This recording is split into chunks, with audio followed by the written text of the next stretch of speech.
All right, good morning, everyone. We have an all-star panel, and I'm going to introduce them briefly, and then I'm going to ground us just a little bit on that map, that bloodshot map that is behind some of the images that you see on the screen, just to kind of ground ourselves a bit in terms of this rail network and who owns what and how it all works. And then we're gonna hear from one of our panelists who will join us via Zoom, Dawn Estabrook, the Deputy CEO of the Northwest Seaport Alliance. Our other panelists are Johan Hellman, who leads Government Affairs and Public Affairs at BNSF Railway for the Northwest. Chris Herman, the Deputy CEO of the Washington Public Ports Association. Ross Lane, who is a VP of Government and Public Affairs regionally for Genesee and Wyoming, a holding company, the largest holding company, am I correct in that? The largest holding company of short-line railroads in the US, North America, maybe around the world. Just agree. It's superlative, yeah. And Aaron Hunt, who also leads Government and Public Affairs for the Union Pacific Railroad in the Pacific Northwest. So we've got a great panel. We're going to cover some territories. Yes, the title of our session is really about ports and railroads and how they work together in partnership and how the networks can be optimized and we can achieve really the optimal goal of this really valuable transportation network that we have in the greater Northwest. You've heard a lot about high performance rail. I'm not going to jump into a tutorial about that. I do want to offer two very simple, quick examples that I think underscore what we're talking about with this concept. It's really about optimizing the rail network to achieve its highest functionality. And one example of that, a widely known example, is when the public recognizes an opportunity and a desire to move passengers on a freight rail network. That freight railroad is just that. It's in the business of moving freight, but it hosts passenger service in some instances. The public has to make that investment. Public investment for public benefit, private investment for private benefit. But in making those public investments to then increase capacity, whatever the circumstances are, to then enable passenger service to occur, that is something that must be very carefully negotiated. Because if we're talking about achieving public policy goals, and I think moving people by rail, very clearly, to many people in this audience and online, is a very high public policy goal, right? Moving people by rail, getting them off the highway. I would argue that if we're wanting to achieve those same or similar public policy goals, like achieving a more efficient, energy efficient, environmentally friendly, safe means of transportation, then those public policy goals are already being met every single day by freight railroads. So we all get the message. We all get the message that it is essential that if there is to be a proposal for passenger service on a freight railroad that would host that service, that the first thing we want to make sure, this is like the Hippocratic Oath, do no harm, right? Grow capacity to accommodate the ability for freight operations to get freight trains out of the way for the benefit of getting freight trains out of the way for other freight trains, but also in that process, ensuring that passenger service can move with greater efficiency, velocity, reduced run times, et cetera. Okay, I want to take a quick moment and take a look at this map here, and I'm going to borrow that microphone, I think, and okay, I can hear. Let's just ground ourselves a little bit. Can we expand that any, or is that? I can zoom in if you want. Yeah, well, this is, you can all see this.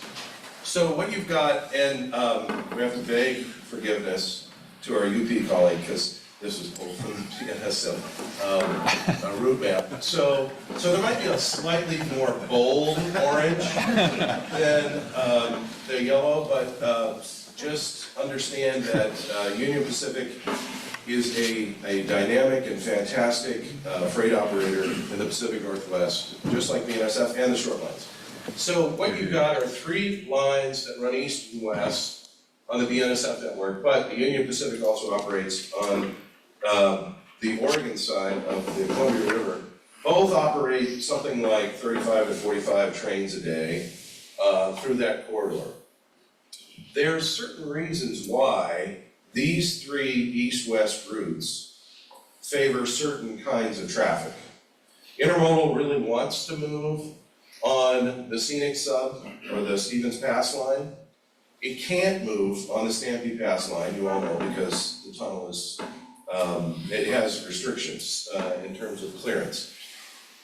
And heavy freight, grain, coal, other heavy commodities, really wants to move on a very level path, and that is along the Columbia River. You also have, in this map that extends into Montana and certainly Idaho, you have the Union Pacific providing service to the southern portion of Idaho, BNSF and the Union Pacific in the north.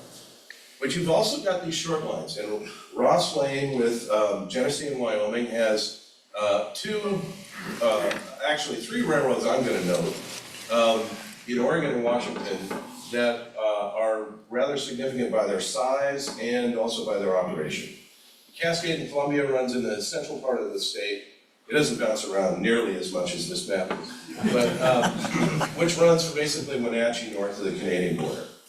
The Puget Sound Pacific, which runs from Grays Harbor into Chehalis, Centralia, where it meets up with both Class 1 railroads. And it also provides service to the military at Bremerton and further north. And then you have another very important short line, used to be part of the BNSF network, now is part of Genesee and Wyoming, and that's the Portland and Western. So I'm mentioning this because the Northwest Freight Rail Network, not unlike those networks of freight across the country, they are really an essential network of both freeways and access routes.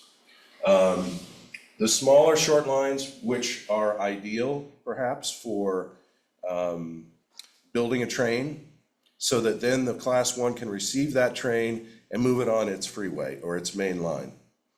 It's a way of optimizing the system. So I offered an example of high performance rail, right, where there's public investment for public benefit to accommodate passenger service. Another example is in Oregon, there's a great little railroad called the Albany and Eastern. It's right down here. It has access to both the Union Pacific and BNSF Railway through the Portland and Western.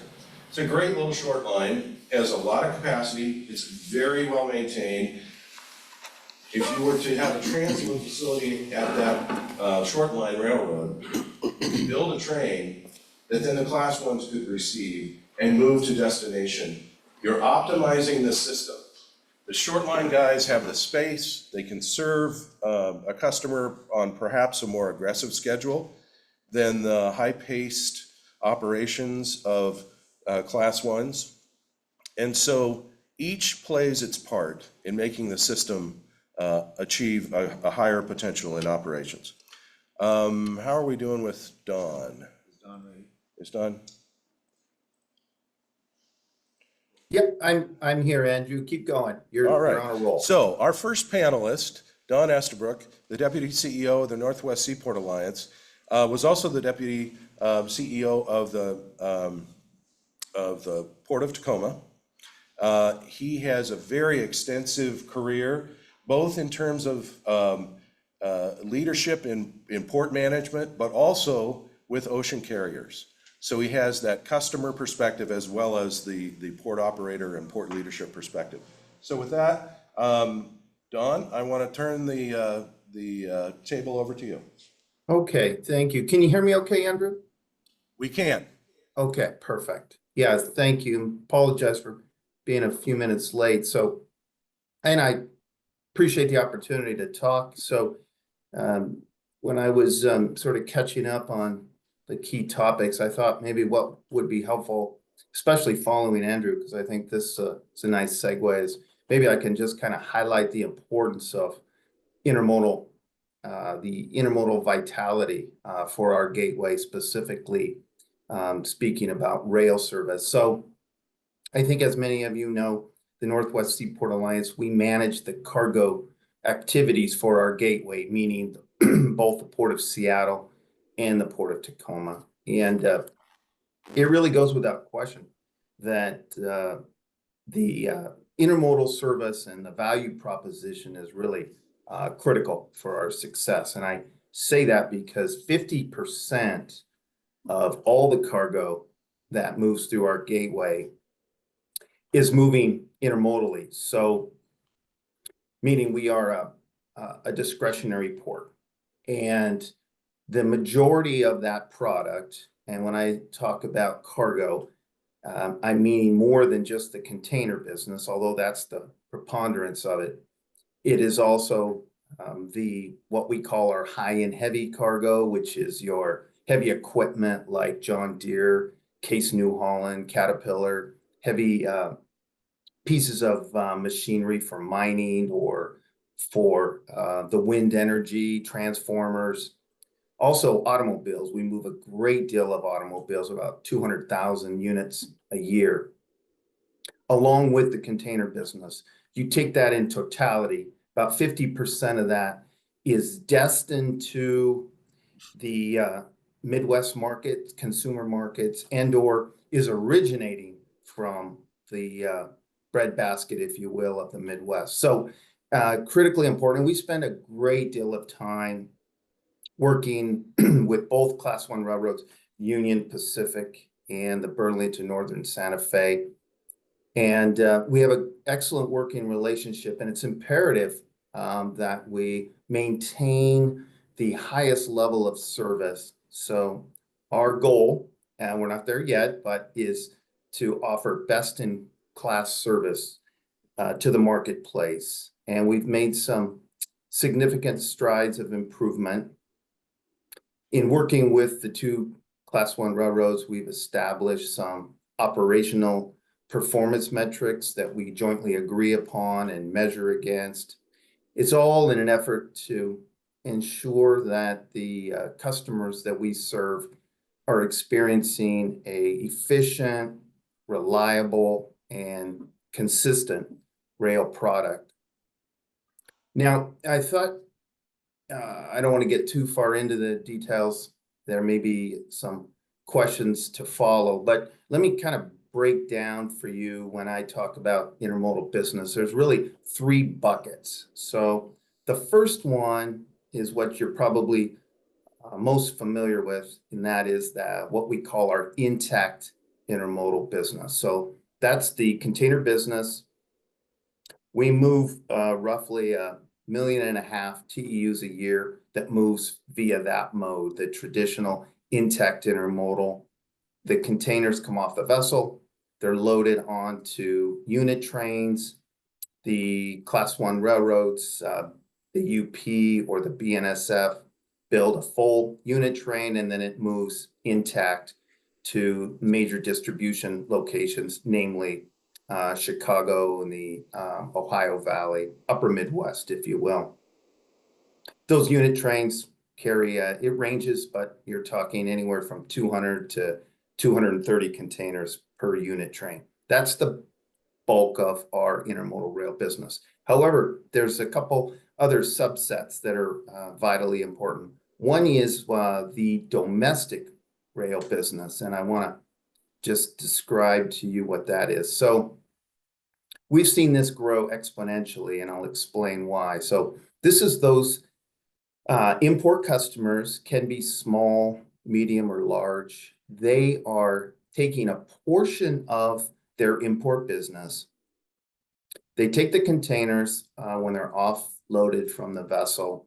They take them to a local transload facility, where they devan the product and then perform what's called a pick and pack. It's where they are customizing the orders based on the particular retailer and or the particular destination that this product is going to be going to. Then they stuff that product back into a 53-foot domestic container, and they return that to either the Union Pacific or the BNSF, and then it moves through the domestic network of the Class I railroads.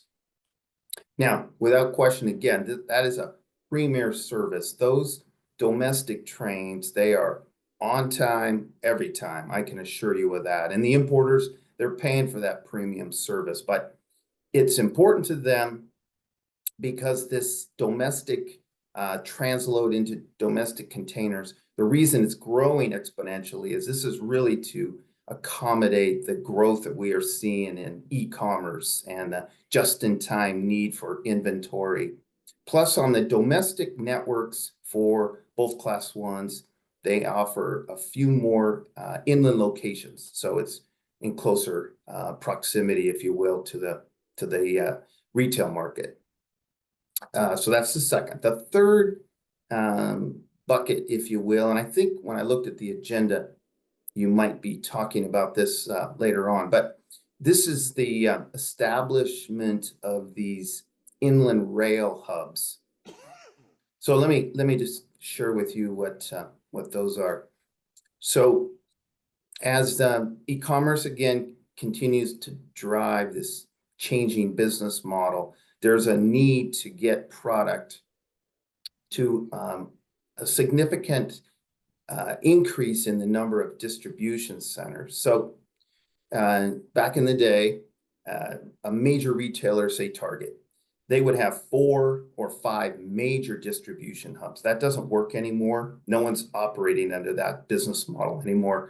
They're copycatting, if you will, the Amazon model, which is to have multiple distribution centers, in some cases hundreds, that are in closer proximity to the various markets they serve. So this inland rail hub strategy is paramount, and it's beneficial not only to certainly Washington State, but regionally and nationally. So we establish the location and working with obviously the 2 Class 1 railroads.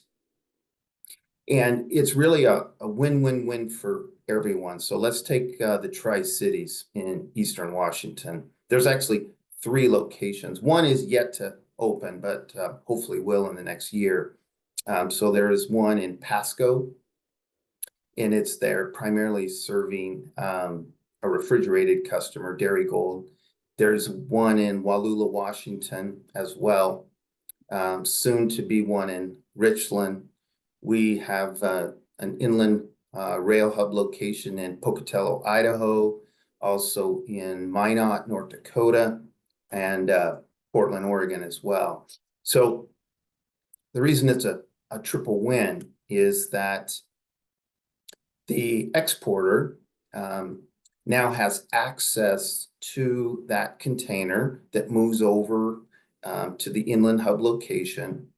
The import cargo is devanned, and now the export customer has access to equipment that's in closer proximity to where the product is originating. So in Eastern Washington, the obvious is the agricultural products. So it eliminates that long dray where they have to come all the way to Port of Tacoma or Seattle, pick up that container, dray it all the way over to Eastern Washington, load it with hay, and then bring it back. So these inland rail hub locations allow them to pick up their equipment from the inland location, load it, and return it to that location, and then it would move via rail back to either Tacoma or Seattle. The importer is a winner as well. It avoids them having to truck all this cargo over the pass, and certainly the time in which they get stuck at some of the international container terminal gates. If the turn time is roughly 2 hours, truckers waiting to get into the terminal, to pick up the container. Then they got to drive all the way to Eastern Washington. And I think in general, there is such a win in terms of the environmental play because you're getting the trucks off the road. You're certainly improving safety. So this is another really fast growing segment, and we're very encouraged by it, and we're embracing it. We are also hoping to subsidize it a little bit to get it going, because keep in mind, there's less flexibility, right? If you're going to move it via rail instead of truck. Typically, these unit trains will run just once a week. And so, of course, that takes away a little bit of the flexibility, especially for the perishable exporters, like the fresh fruits and even the frozen as well, like your French fries. They really appreciate and value that flexibility. So some of that is removed. And also, it may not be cheaper. Believe it or not, when you add up the trucking costs and fuel, as compared to the rail, it could be still just as expensive to move it via rail. That's where we're stepping in and trying to help subsidize to build up the volume, if you will, which will then ultimately bring down the unit cost. So that's a lot. I hope I didn't confuse people. I guess if there's anything, the key takeaway is just how critically important the intermodal rail business is to our gateway and our future success. And we are spending a great deal of time and effort, and we have great partnerships. In many cases, we request grant funding, and we've made some significant investments into our infrastructure in both tide flats. Ironically, we're working with Andrew to look at some additional strategic investments to ensure that we continue to have the capacity to handle it. And both Class 1 railroads have also made some very significant investments in their network that ultimately benefit the Pacific Northwest. That is a very quick summary. I don't know if we were going to plan any questions, or I'd be happy to do that if there was any. Don, what's your schedule? Do you have to peel off very quickly, or can you hang on? And I can hang on. Yeah, I'm really free until 10. Okay, good. Then I'm sure we will have some feedback and some questions, and I invite you to join in that dialogue. And you don't have to raise your hand; just shout out an answer. Okay. But thank you very much, Don. We're really grateful to have you with us on this panel. So I'm going to turn it over to our panelists present here at the table. Invite them to offer a few opening remarks, brief, and I also want to seed it with one question. And it may be that you're already planning on covering this, I don't know, but freight railroads are among the most capital-intensive industries in the United States. And the level of investment just to keep the system operating is massive, very significant.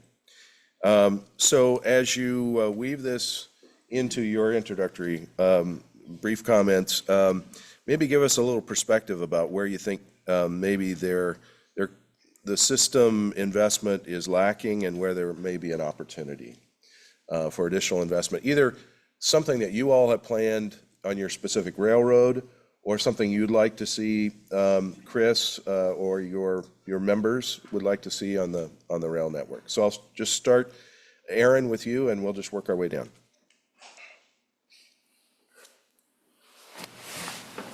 Is this receiving? It is. Okay. It's great to be here. I appreciate Bruce, Betts, and Tom, led by Andrew, inviting me and getting me involved in the discussion today. And it's great to see people that I've met with and the Union Pacific Railroad team has met with. Elaine Clegg. It's good to see you again. Scott Lukenga from Idaho. I see Senator Gorsuch, Representative Farkas in the room. It's great to see a lot of people that we're working with, and so let me dive right in and try and be as brief as possible in this opening foray. The Pacific Northwest for Union Pacific Railroad it really is an anchor portion of our network. And the capital intensive reference that Andrew makes there as he hands the microphone my way, just to give you an example, in the last 5 years, Union Pacific has invested a little over $725 million in our infrastructure in the Pacific Northwest. So, and that's keeping the railroad infrastructure healthy. It's enhancing it in many cases. In some areas, it's extending a siding, but for the most part, it's all about keeping the rail, the ties, the ballast, the bridges in excellent shape, so that our trains can operate well. And our leadership team out of Omaha, where we are headquartered, their focus is safety, service, and operational excellence. That is all that we are really tasked as the Union Pacific team to achieve.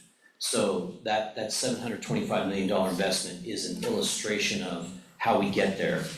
But then how do I spend my time? Well, I work on a lot of the issues that impact our ability to achieve safety, service, and operational excellence.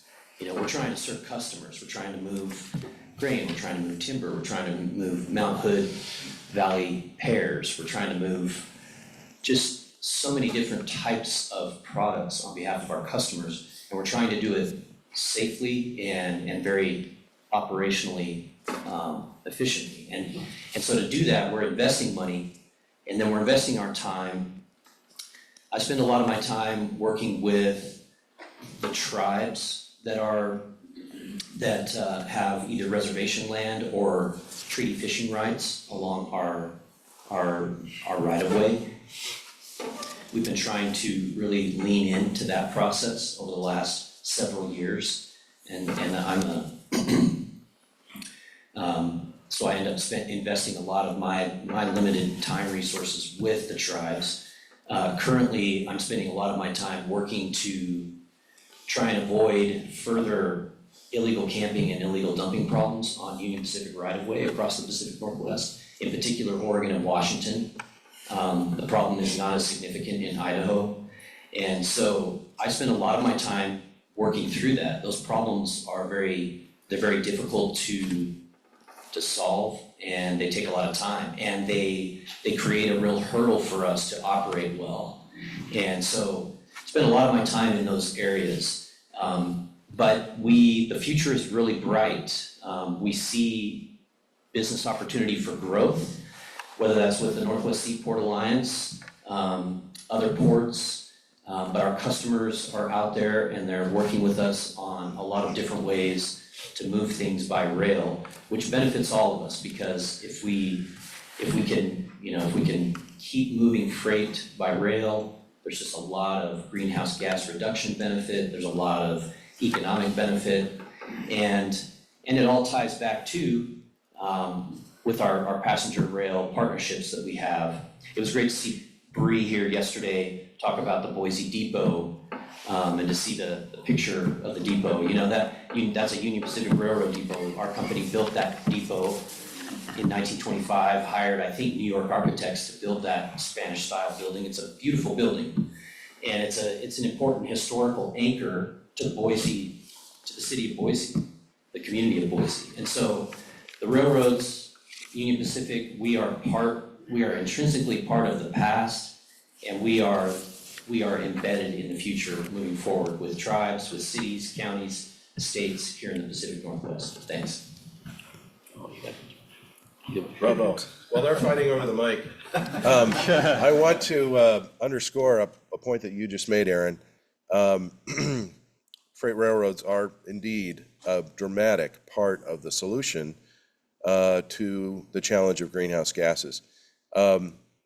America's freight railroad network moves 40% of America's commerce on about 2.2% of greenhouse gases. So that's a profound argument for the kind of role that the freight railroad industry is playing in dealing with a very important and perplexing environmental challenge.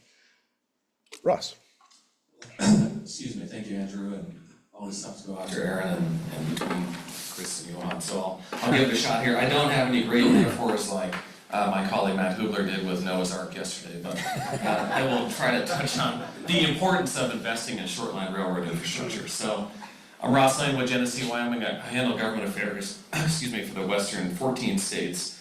And unlike my colleagues from the Class 1s, none of our short lines are a network. We own a lot of dirt roads and county roads, as Andrew mentioned, that connect to the broader interstate system. But each one of our railroads really has to stand on its own, has its own customer base, and largely mirrors the economy in the state that they operate. And why that's important is each railroad then has to make investments in its own infrastructure and be supported. You don't go back to the Genesee and Wyoming mothership in Jacksonville, Florida, and seek money to move from Texas state to Oregon. It has to stand on its own. Sure, many folks in this room, of course, know what short lines are and how they originated, but you have to really think back to 1980 and the Staggers Act, the pre-Staggers Act. Some of these railroads and these lines were extremely unprofitable. They required lots of maintenance, and as soon as they could, the Class 1s at the time said, oh, thank God, we don't have to operate these unprofitable lines anymore. Smaller companies and larger ones have come in since and really made a run at it, but those years and decades of deferred maintenance have started to add up. The Cascade and Columbia River Railroad that Andrew mentioned that runs from Wenatchee to Oroville is a perfect example of the need for investment and why it's important. That railroad last year moved about 1,200 cars, and it moves one train a week up to Oroville and one train back down. And it largely does that at 10 miles per hour on, in some cases, on rail that's 65-pound rail. I have been lifting weights and my left arm may be stronger than some of that 65-pound rail that those trains are operating on. But that railroad is extremely important for those customers in Oroville that we operate for, excuse me. And they come down and we sort them and then we hand them off to the BNSF and they largely go out, those products, for export or for distribution across the broader Pacific Northwest. We have applied for a grant through the state of Washington to upgrade some of that rail, but key items like tax credits that I know Matt talked about, and there's some real legislative champions here on the left side of the room. That goes a long way to upgrade ties, upgrade rail, not to build a 80 mile per hour concrete tie beautiful railroad, but just to keep it going. Because once those railroads are gone, they're typically gone forever. I can't imagine trying to permit a new railroad today, or certainly bring one out of retirement. Just to touch on some of the more the partnerships, the state of Oregon is a great partner for the Portland Western that Andrew mentioned through the leadership of Senator Gorsuch. More recently, there is a state tax credit program in Oregon for short line railroads, but also in partnership with our Class 1 partners, we were able to pass Senate Bill 16 in this last legislative session in Oregon that creates at least an opportunity for the state to fund a program that would provide matching dollars for federal discretionary grants. We all know through the IIJA there's lots of money out there, but typically the states and the entities that are most successful find, in addition to the private match requirements, additional state or local dollars to match those programs. That's a great partnership. The state of Washington, of course, has the Freight Rail Assistance Program that I just mentioned, but and I would be remiss if I didn't continue to plug it with Chris here by my side, but we're looking at a state tax credit program, as Bruce mentioned this morning, that would provide additional incentive for short-line railroads and ports and economic development agencies to provide really that kickstart to get that money going, or to get that project going. And importantly, whether it's a grant or a tax credit, there's of course public benefit requirements associated with it, which we believe are massive. Kansas, for example, their state grant program, they call it the best pavement reduction program, or pavement damage reduction program that they have, and that's because it keeps trucks out of public roadways. Last thing I'll mention again on that partnerships is, as Andrew mentioned, we operate the Puget Sound Pacific Railroad that runs from Centralia and serves the port of Grace Harbor. They made tremendous investments, as Chris mentioned yesterday, with AGP to get soy meal and other agricultural products out to the port there. We are the primary serving carrier.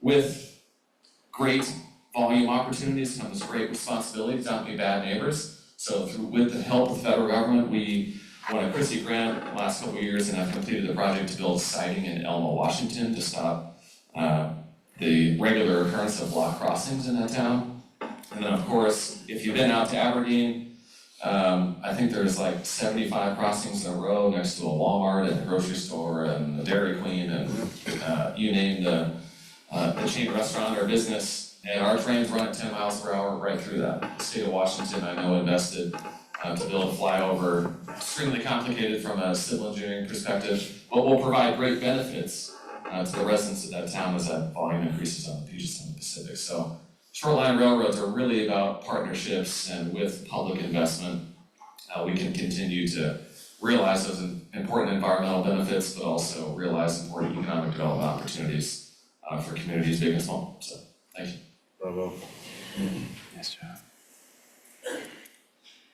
Good morning again, everyone. Chris Herman with the Washington Public Ports Association, and I got to speak yesterday. So, and I'm also recognized as one of two port members on the freight rail panel. So, but the reason why is a statistic I didn't give you all yesterday is that ports either originate or are the destination for about 60% of the tonnage moving on Washington's rail network. So 60% is a significant take. So that is the rail network. It just reinforces why the rail network is as critical to my members as it is really to all of you in this room here today. So investments. If there's one word I can leave you with to really probably tie all of us together, it's competitiveness. It's how do we maintain competitiveness in a world that continues to make investments and make improvements. I'll go really high level.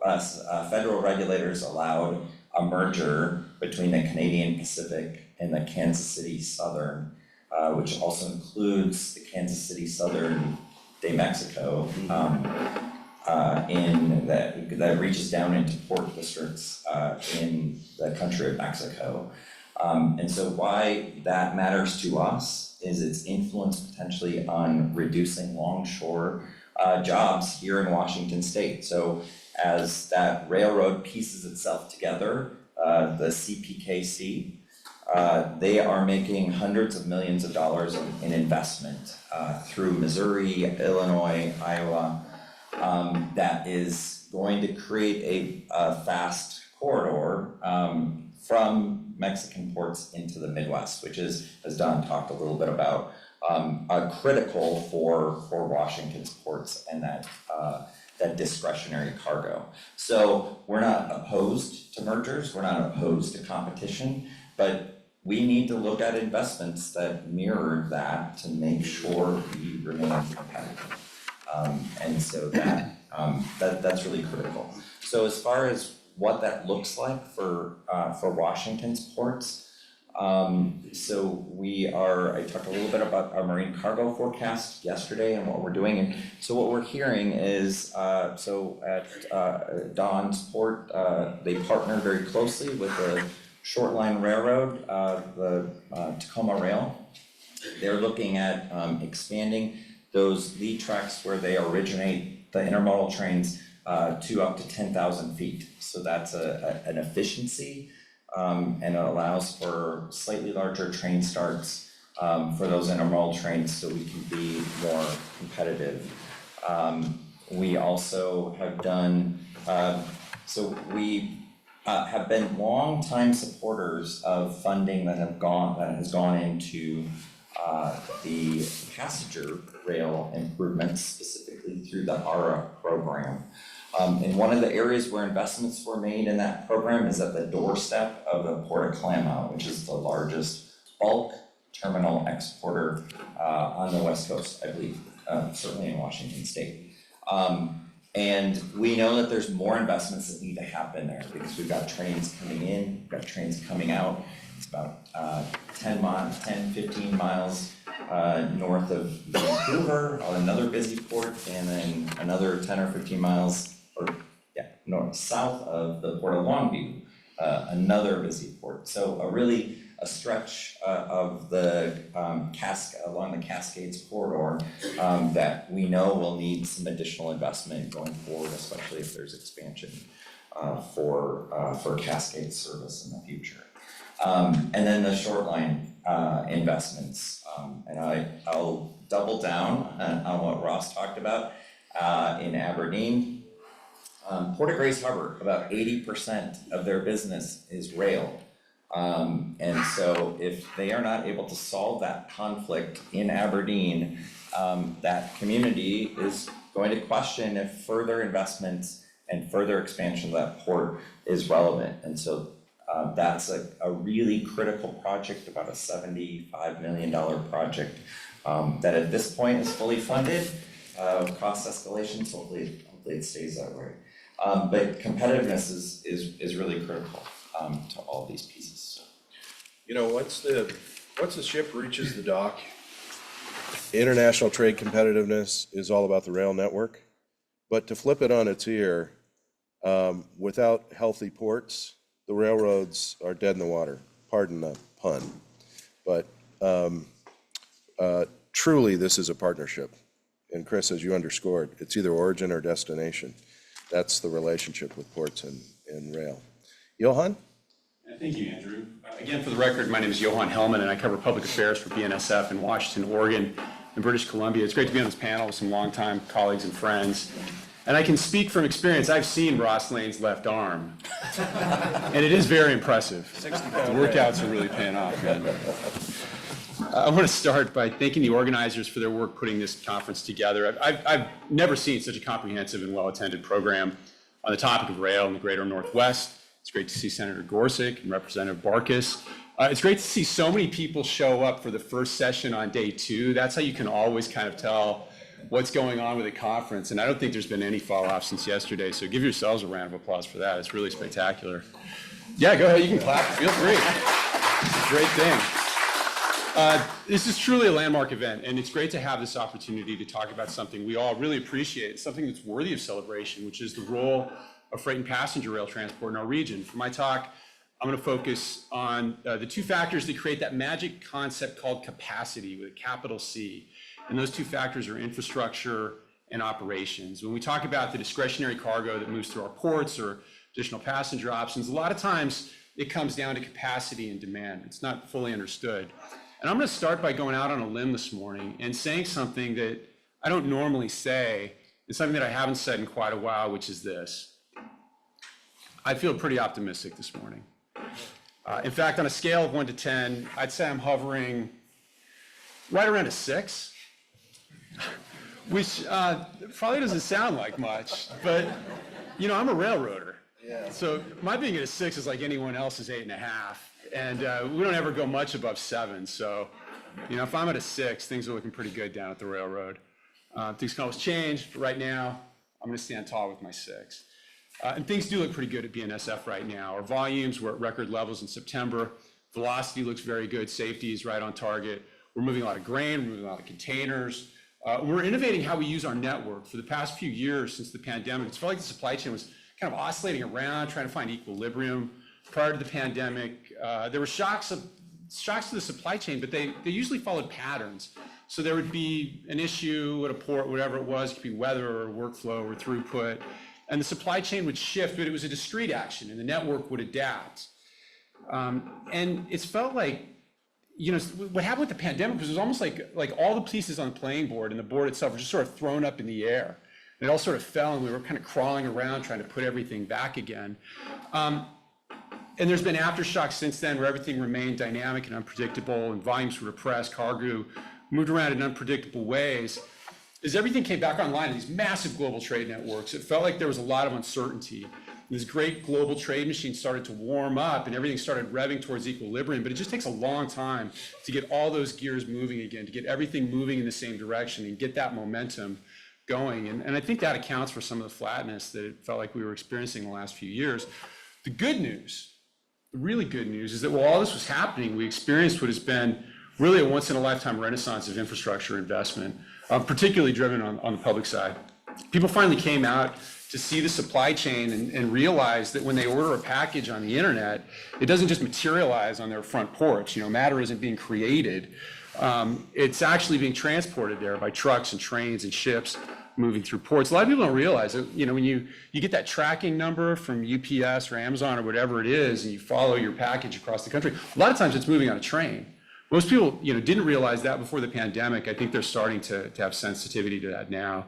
So BNSF and other carriers are investing in our networks. We're partnering with state DOTs, local governments, ports, and tribal governments. And I believe we're really in a golden age right now for infrastructure awareness and investment. In the future, when we look back on this particular period of time, I think we'll be very impressed and very proud of the work that we've all done right now to bring that infrastructure back online. So when the East Coast was challenged by labor issues last month and now by hurricanes, the West Coast was able to absorb those volumes in a way that feels more typical than what we've seen in the past few years and represents the added resiliency of not only recent investments, but really all the investments we've made over the past decade. Prior to the pandemic, BNSF had invested $1 billion in the High Line, which goes from Chicago to Seattle out to the Northwest. We saw the benefits of those investments start to return. And that all feels about right. Finally, like maybe we're getting back into a rhythm that feels like something more familiar. We're also seeing new innovations. For example, BNSF recently announced, just last week in fact, new 3-day express carload service from Spokane right here to Denver and Salt Lake City, which allows customers to ship high consumption products like food and beverage, lumber, and building materials to key markets with speeds comparable to over-the-road options, which is really incredible. We're competing almost head-to-head with trucks. By utilizing Sampling Junction, the old coal routes through Montana and Wyoming, we've been able to cut the old transit times in half. So that's a great success story.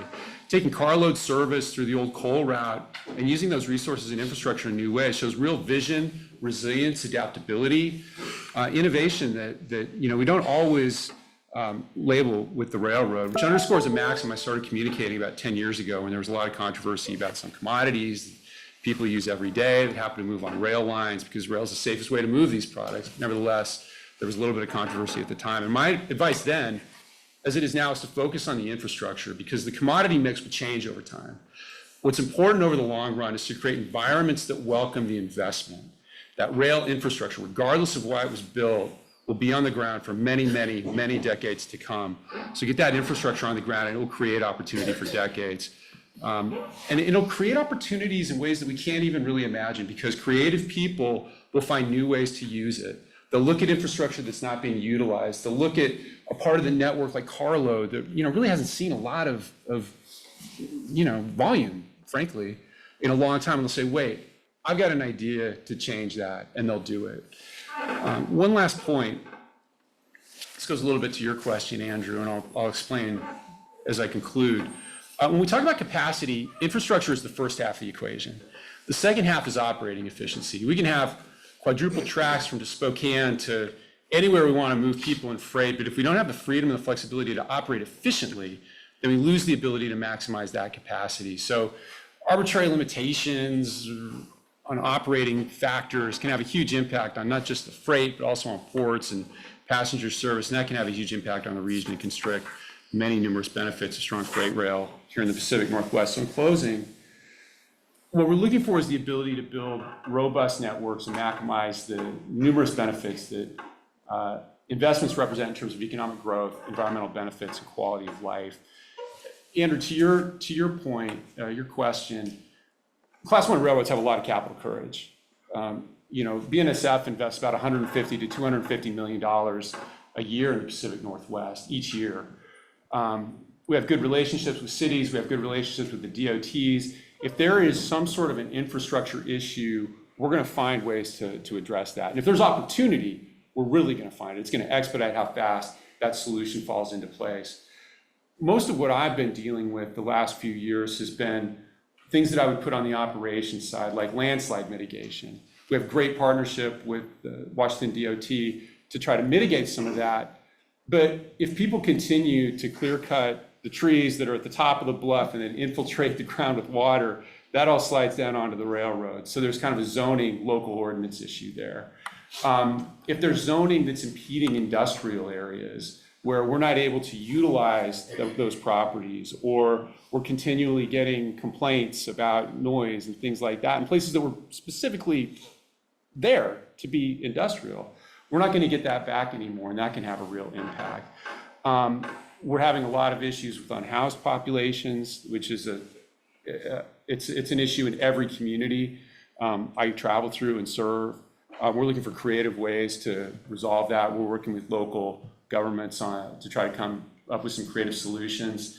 And then prosecuting acts of sabotage and organized theft.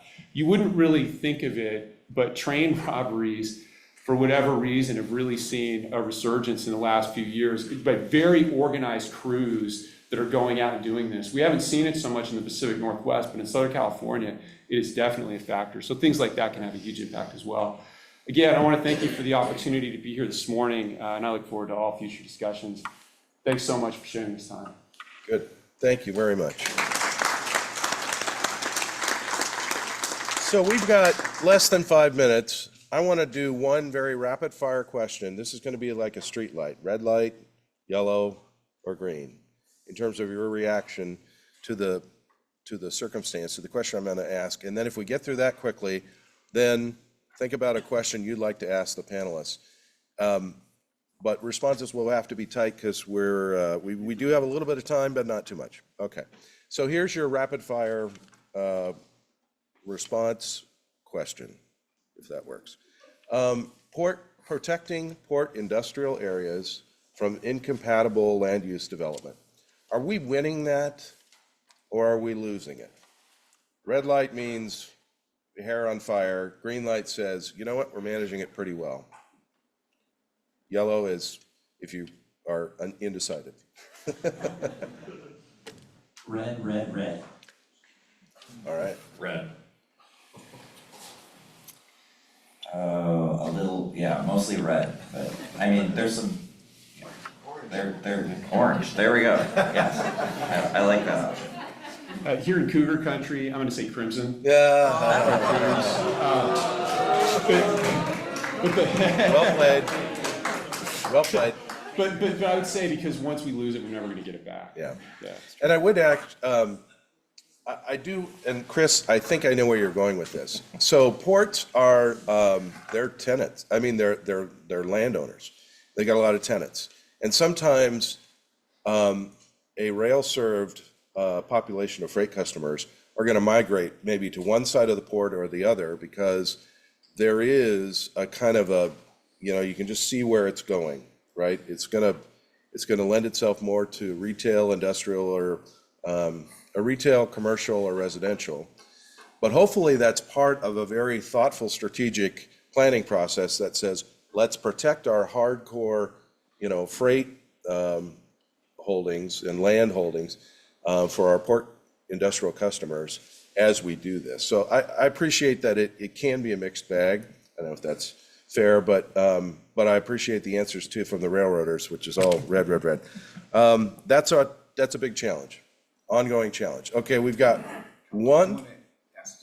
Yeah, actually, and Don, if you're still with us, I want to give you the opportunity for the red, yellow, or green answer to the port industrial question. Yeah. It's cheating a little bit. I'd probably say orange. I think it's between yellow The and. orange is BNSF colors, so we need. Okay, well, I better not do that. I've learned the hard way. I gotta be very careful with colors. Yellow then. All right, that's fair. That's fair. I'll just add to that. Yeah, please. The focus on overburdened communities that has been a real clear and important conversation we've been having has escalated the years of misplacement of communities and building homes adjacent, and so there's a recognition, I think, in communities that this has not worked and will not work, And I think that's why I'm saying orange, because I think the escalation of that issue and recognizing that we can't simply keep placing people in the way of things that are not conducive to being successful in life. Preserving port industrial areas, always on the mind of railroaders and port operators. Okay, question? One question there. Hold on, I gotta get the mic.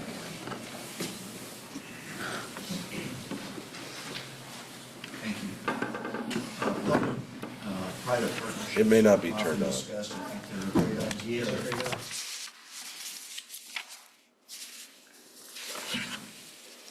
Yes. Good.